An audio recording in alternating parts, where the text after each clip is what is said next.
Welcome to the Foundation for the Study of Cycle. My name is Lars von Thienen, and we meet here every Monday, same time, same place, to discuss market cycles. So you're welcome. Nice to see you again joining me today on the Monday. I hope you enjoyed last week. We had fireworks of presentations from my colleagues on cycle analysis. I hope it showed you that there are different perspectives on how you can approach cycles in markets. So this is not the only one what we are doing here on Monday. There are, by the way, different ways of doing this. So if you have not seen last week, please review the presentation of my colleagues. They give you another glimpse of how to approach markets with cycles. What we're doing here is we're using digital signal processing and especially our cycles analyzer, which is available to every member. That's the purpose of our Monday session, to learn something, how to use cycle analysis based on our tool set. And yeah, for sure also to have a look at the current cycles in the market. So not only using past data, using the data of today. So what I've prepared for today are two key topics.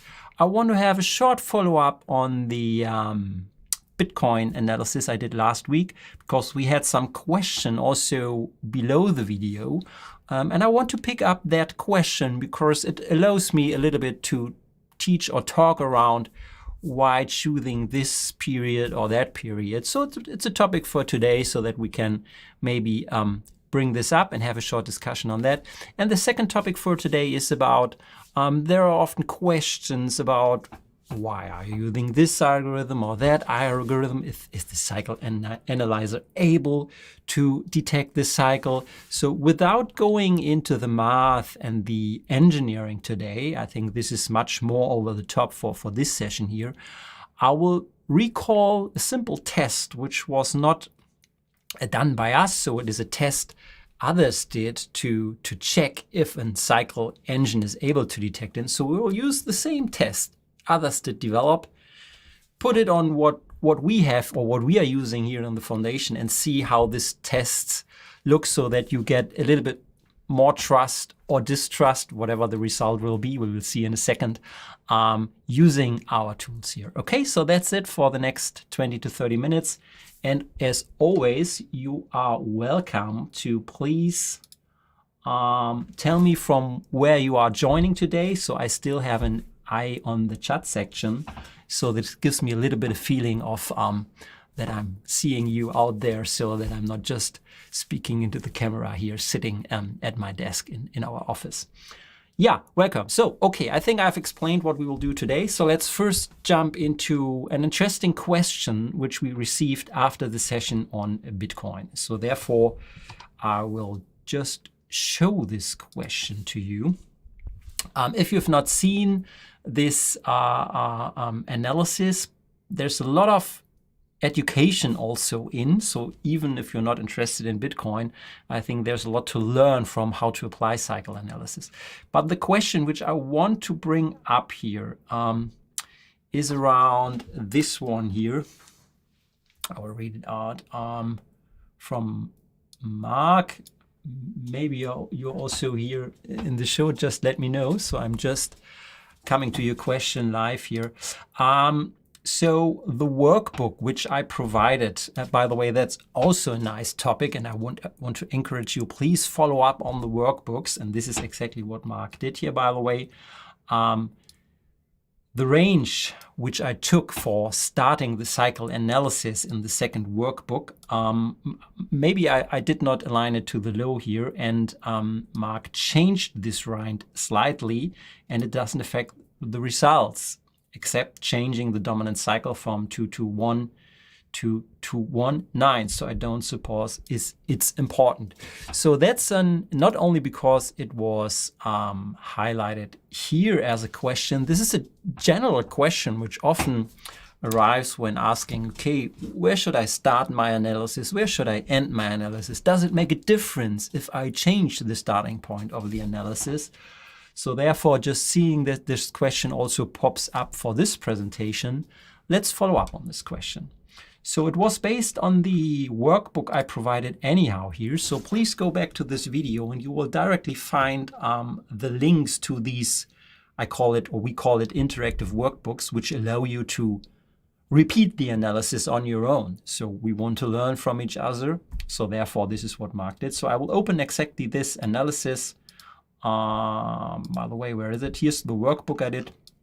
The analysis is based here. This is the original analysis I did. It's based prior to the parabolic move here, which happened in end of 2013 to beginning of 2014. I started this analysis before the parabolic up move started here in October 2013. And now the question relates to where to select the starting point, or I think the question mark was related. I did not start this cycle analysis here at the low. I started it somewhere in the beginning of this parabolic up move here. And now let's ask the question: why start here? Why not use the low here as a starting point, or why not start after even the parabolic move? And does it make it, or will it make a difference if we switch the starting point of the analysis? Okay, so first point first, why did I picked this as a starting point? So in general, I was just interested before the parabolic up move to see if cycles which have been able to give us a clue at this point in time. So then, and this is what I often repeat is, and therefore you need to check the in-sample period bars here, which are around 900. If I'm interested in doing projections, so projections forward in time, you need to be aware of not using too much history for your analysis, because there are two different ways to do a cycle analysis. One way is throwing in all data you have, 20 years, 30 years, or even more data, and then check whatever cycle algorithm would tell you about cycles. The output is the best output you can get in regards to the historical or the in-sample data you just gave to the analysis engine. So if there is a 200-day cycle or 100-day cycle in this data set, even for a longer time, it tries to, and maybe, as you know, these cycles are never static over longer periods, so they will change in regards to their length. So they might have a length of 90 bars or 110 bars. And the analyzer will check over the overall length. Okay, there is a 100-day cycle. Yeah, because the cycle shifts from 90 to 110. It will not tell you there's a 98-day cycle, there's a 99-day cycle, there's a 100-day cycle, there's a 101-day cycle, there's a 102-day cycle. No, just because there might be the length at a given point in time with 101 or 102. No, over the overall data set, it might show up as a 100-day cycle in the spectrum.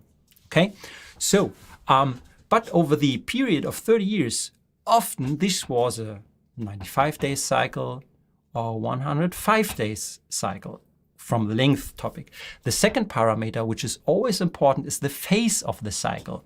So if you throw in 30 years of data, the phase will be averaged over the full period of data. So phase and length will be reflected based on the amount of data you've put in. And if you do scientific analysis and you want to find static cycles, so this might be interesting if you're looking for static cycles over a very long period. That's a way to do it. If you're getting more into the situation, no, I'm more interested in the dynamic cycles, so the cycles which are currently active, and I want to have the best identification of length and phase of this cycle now. So Hurst often relates this to the so-called nominal cycle. He calls it a nominal cycle model, but the nominal cycle length of 200 or whatever relates to an average cycle length, which also varies over time. So you will never have a clue. Using a nominal cycle of 100 days for your current market projection will not help you, because you need to know where this nominal cycle which might be detected over a long period of time, is today in regards of the current length and the current phase of this cycle. And you can only detect this if you shorten the in-sample period for this analysis. And now there comes a minimum offset. I mean, you can't shorten it too much. So the digital signal processing routines we use require at least or best that cycles can repeat by 3 times. So on average, I think our cycle scanner looks for cycle lengths up to 300 to 400 on this day. So multiply it by 3, you will get on an average range of 900 bars. If you want to detect by a high amount of certainty cycles up to 300 calendar days in this example. So that's why I often refer to using a history of 900 bars will give you enough data to detect cycles with a length around 300 calendar days without having too much looking for static cycles in the history. So that's the starting point always. And you have to keep this in mind, and you need to decide, do I'm looking for some more static cycles in a very long historical time frame, or am I looking for the current state of whatever cycles because I want to do a projection which I'm interested now. Okay, so that's the reason I used here these around 900 bars, by the way. So, and this gave us a result of detecting the cycle lengths of 221 calendar days. I will not look at the outcome here because this is not the purpose of this session here. But let's now change the starting point, and there might be a good reason to start from a major low or a major top, and I started here somewhere in between. So let's now change the starting point. Let's put it a little bit more to the left, maybe just before the parabolic move started here, okay? So from here now to here, let's update. So, and keep an eye on the 221 dynamic cycle as we now refresh and update the analysis has now changed to the cycle length of 218.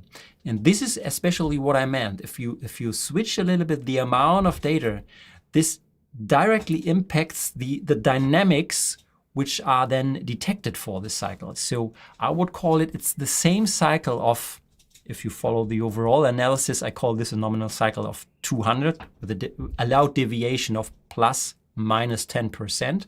So every cycle between 200 and 220 is a valid 200-day cycle, nominal cycle. So, and then we use the 218. And you see from the phase, because this is always the second parameter, the phase tells us where the top and lows are aligned on the time scale. It has no impact on the projection area. And that's what you're anyhow looking for. So saying, I get different results using different starting and end points. Yes, but that's the dynamic of the cycles. The cycles morph over time. And that's the purpose of this engine, that it's able to follow the dynamic component of the cycle. And the dynamic component is length, phase of the cycle. And it makes no difference on the projection area. Yeah, so here, if you use 218 or 221 with a slightly changed phase, it gives you the same output. So to answer your question, you're coming from, Mark, is so I don't suppose it's important.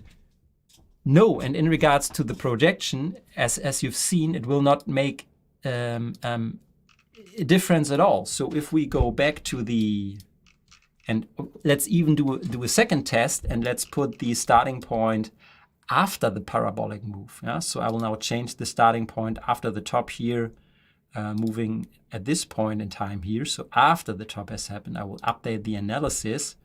Yeah, so we don't have the parabolic move in our in-sample analysis here. Now it changed to 217. And you will see that from the cycle projection, we still have the same.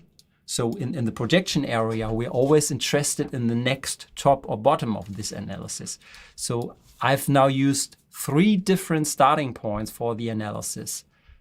Before the parabolic move in 2013, within the parabolic move in 2013, and after the parabolic move in 2013. So all 3 different starting points with an average overall data set around 800 to 900 or 1000 bars, which I explained in the beginning why this is important, gave us more or less the same result. Okay, so that's an important answer. And I call also this a kind of sensitivity analysis, because in the case it flips totally around. So you will not observe the behavior which I'm showing here, so that it's more or less to the dominant cycle in the spectrum, where you can see, I didn't show you the visual plot, but there's clearly one peak. Yeah, even it's not the most important one here from the strength, but at least strength, Bartels, and length,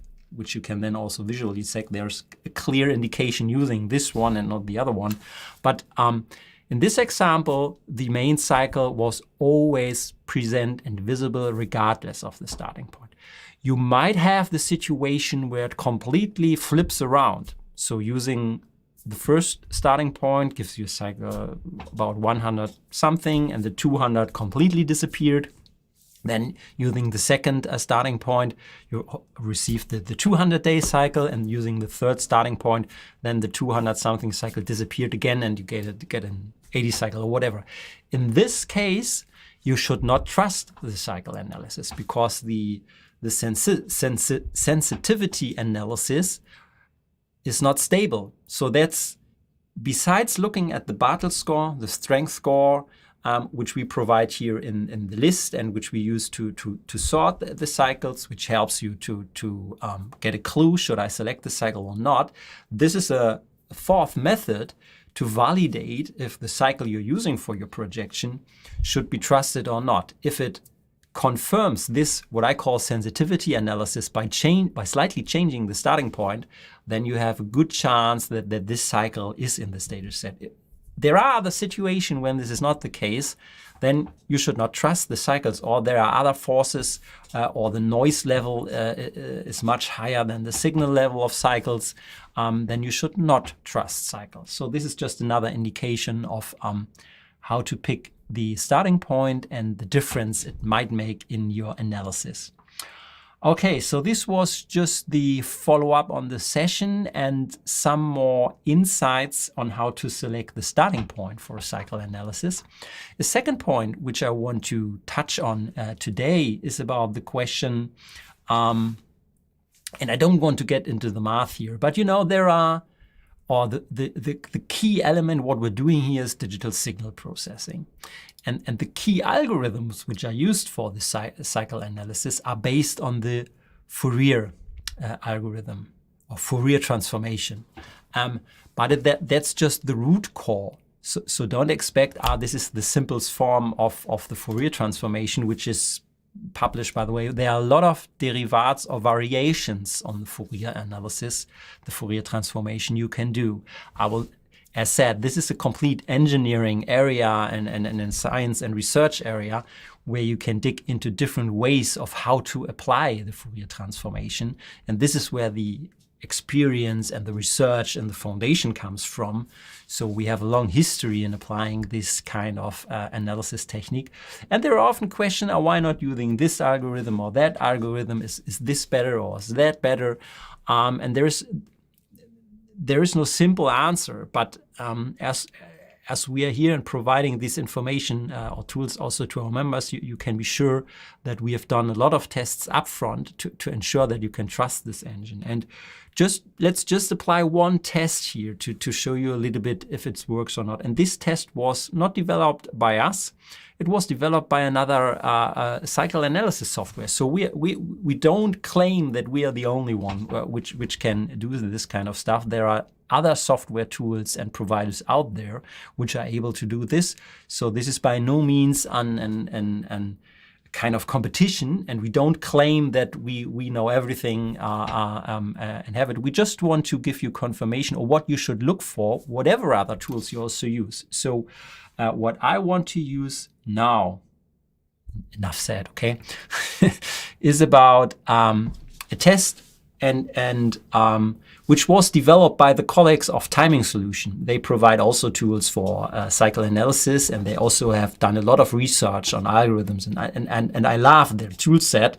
So as said, this is by no means a competition on tools here. This is just doing some tests here. And they have developed a test or used a test, and they used the S&P 500 data since 1950 and added just a small 81 calendar days theoretical sinus wave on top of this data set, so which is small amplitude. So if you look at the data set, you might not even see this 81 days cycle in this overall data set. And now the question would be, as this is a clear static cycle now in this overall data set, yeah, over these 70 years of daily data, there is a hidden static cycle of 81 calendar days. And the first starting point is always now apply a standard Fourier analysis. Or as I said, everyone is now just applying a standard Fourier. It's really not a problem here. So would an algorithm be able to see this cycle? And let's start with, this is the outcome of a basic Fourier analysis. And therefore I just recall, and the source here is a Timing Solution. This is a basic spectrum of a Fourier analysis where it's really hard to see, or a lot of cycles are in this data set here. And it's not easy or even impossible to spot the 81-day cycle, which is also they used in their software to check if their product is being able to do this. So you can review that on their site. I now want to use the exact same test here in our foundation data set to see how does the foundation cycle analyzer perform against it. Because I like the test and the data is publicly available. So we use the same data set now, and I've made this data set also available to you as an idea. So this is available now as an idea in the public ideas section. So please feel free. You can review this analysis. I published this 81 calendar days spectrum analysis test. So you can, what I will show you in a second, do the same on your end. So this data, let's open this data set or this workbook. No, that's not the workbook here. Or let's even open it from the workbook directly. So this will look exactly the same if you do it here. So this is the, let's start with the overall data set here. So let's update it to everything. Let's load all data, max. So what you see here is it goes back to 1950. And you can see this is the S&P 500, and the 81-day cycle is more or less hidden. You might see it if you zoom in this. So here is the 81-day cycle, which is visual now by your eyes, but you see from the amplitude, it's more or less embedded here in the overall data. So we know there is a static small cycle in this data set, and they wanted to see now if Fourier analysis is able to detect it. And I've shown you from the other side, standard Fourier would really have problems to spot this. So the first thing we do here is we use similar also what they did. They tried to use the period of around 10 repetitions, which will give us somewhere here in May 2013. So let's update the data, not with the full data set. So let's use around this 1000 data points, which is, by the way, similar to what I explained anyhow in the beginning. And let's now see what the cycle analyzer here would have given us. And you see clearly at the top which cycle has been picked as first one. You know this is using the strength score as criteria to sort it, and you can then dig into it. So here's the peak of the 81-day cycle, which is more or less clearly seen. It stands out in the spectrum plot here. There are two other ones, but even the strength score, so the size of the triangle and the Bartle score, is not as high. So the basic criteria we always try to teach or bring across is the high Bartle score. So a Bartle score around 100 gives you more or less, this is a static cycle. This is also important, how to use the Bartle score. If the Bartle score is close to 100, you can assume that in the in-sample period, it's more or less, now this is a static cycle. It is seen all the time in the data set. It's very static. It does not change overall. This is the result of a high Bartle score. The lower the Bartle score, the more dynamic the cycle is if you pick this cycle here. So a Bartle score of 100 is more or less showing you this is a static cycle. And then the strength score. This is another metric we use to get a clue on how important is this cycle in the price moves of this data set here in the detrended series. Yeah, you see here, and this is the highest strength score, because even though there are other cycles which show up with a higher length score, yeah, so there are even longer cycles, but in regards to their impact on price, their impact is not as high. So therefore the strength is not as high. So, and this list is here now sorted by strength, and you see an all important criteria. So it's detected in the spectrum, highest Bartles and highest strength score. There is no discussion if this cycle could be detected or not.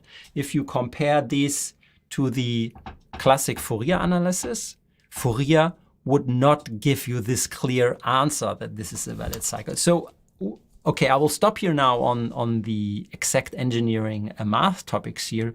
I just want to show you that the techniques we use here at the foundation more or less withstand most tests out there. I invite you, let's do some tests together here. This is just one test which has not been developed by us, so I just want to show you we just use tests from others also to apply it on our tool set here, which gives you a nice confidation here. You know, we have some additional methods, and even if this not enough for you, you can switch the advanced configuration of the scanner from the simple spectrum towards the average power spectrum here, which is a more complex algorithm. And I will now activate both graphs here that you can see the difference. And this helps me a little bit also to explain what's the difference between these two analysis methods. So if you, and let's make the screen bigger here. So if you see these two spectrums side by side. So the upper one is the standard spectrum, which even showed you the 81 calendar day cycle here with a clear peak. But now here at the bottom, you see now the average power spectrum, which even smoothes down this small, or let's call it noise here in the data. So the smaller cycles even got more or less smoothed down. And there are just these three peaks here with this clear 81 calendar day cycle standing out. So if you compare these two ones, the bottom one is even quite more clearer in regards to, you should maybe just select these three cycles for your composite, and even the most strongest is important to you. So this gives you more indication. And now finally, you could argue, yeah, okay, but I still don't get an answer which one to select if these three peaks are clearly seen. So let's have a look what the difference would be if we use one or the three peaks which are in the spectrum. So let's start with the 80, or this is now the result of the power spectrum, which averaged this to 80, but this is anyhow in regards to the prediction no difference. So let's use this one. And now I just want to zoom into what's now the difference if I activate, for example, the other peak in the spectrum 121. So I now have a close look at the composite plot here. So while it changes the overall amplitude, magnitude between the tops and bottoms, it does not, and let's mark it here. So this is the top here, this is the top here. So this is the first distance, this is the second distance from top to top, and this is the third. So 1, 2, 3, 4. Yeah, same with the bottom here. So this is now the composite, and if I now disable the cycle with a length of 121, in regards to the important timing information, yeah, it's the same here as seen before. So even though the overall outlook or form of the composite does change if you add this one, or even the other cycle into the mix, the key timing information on when the composite turns will not change by adding these into the mix. Yeah, you can even add these 3 cycles and you still have, here's the top, here's the top, here's the top here. So 1, 2, 3, 4. And that's the same information you will have by just using the 80 calendar day cycle. Yeah, I will now disable these ones. So now you have, that's from a timing, and this is what cycles are meant for. These do not change even if you select all 3 cycles from the spectrum plot. So, and that is why we are doing the projections. We are interested in when the dominant or the composite we are doing turns. We don't get a real clue from the magnitude between the turns of the composite. They can even trick us, because even a turn on a lower composite might have the same importance or even higher importance on the price than the other turns. So that's just, I wanted to see, that's another important learning or takeaway. Yeah, is the cycle engine able to detect the cycle? Answer: yes. I think I've shown you that we have improved much based on the Fourier, but we have not tweaked it or added something like others might do. So it's still classical digital signal processing, no backward, forward optimizing or whatever doing here. So it's just using a more sophisticated form of Fourier analysis, detrending and filtering related to financial or noisy data. Let's call it this way, noisy data, which has to deal with dynamic cycles. But I think you get a little bit more trust now by showing this. I invite you to do the same analysis with the public idea.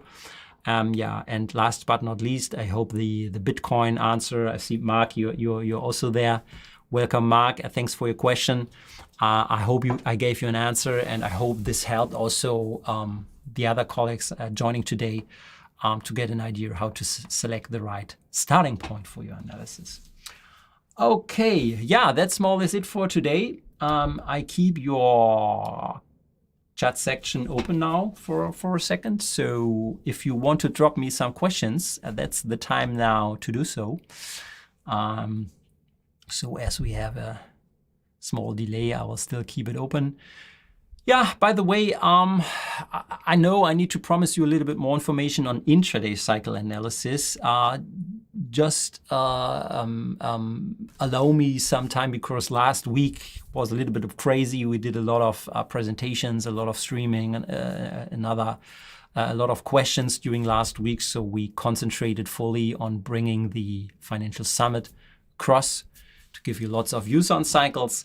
And now I will have some time to get up on intraday cycles and help you on that, because I know this is also an important question which we will tackle in the next session. So I hope you all have a great time. And again, please, next time if you join, I see the countries: Mexico, Brazil, Florida, Sweden.